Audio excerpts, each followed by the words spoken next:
washiriki, sote tumeshahidi kwamba serikali ya Jamhuri ya Muungano wa Tanzania kupitia Wizara ya Afya inafanya jitihada mbalimbali za kuimarisha huduma za chanjo ili kukabiliana na magonjwa yanayozuilika kwa chanjo, mfano magonjwa ya polio. Hili linafanyika katika kukabiliana na tishio la ugonjwa wa polio nchini, ambapo Wizara ya Afya inatarajia kufanya kampeni ya chanjo ya polio ya matone, ambayo chanjo hii humlinda mtoto dhidi ya kupooza ghafla, ulemavu wa kudumu na hata kupoteza maisha.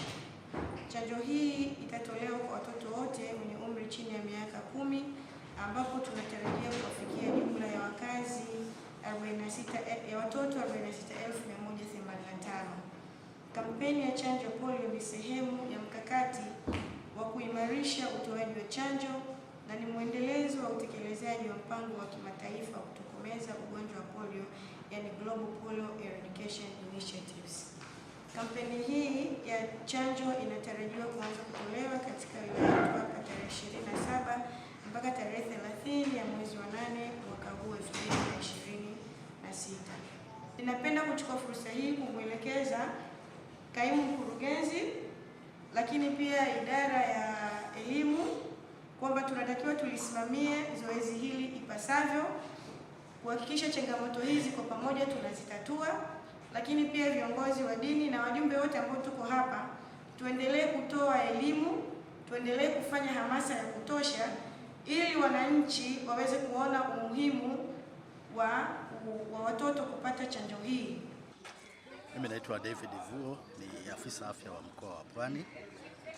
Nipo hapa Kisarawe kama msimamizi wa zoezi la kampeni ya chanjo ambayo itaanza tarehe 27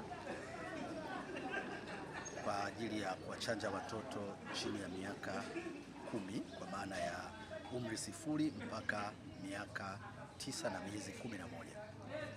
Zumuni la kuwachanja watoto wa umri huu ni kuongezea kinga.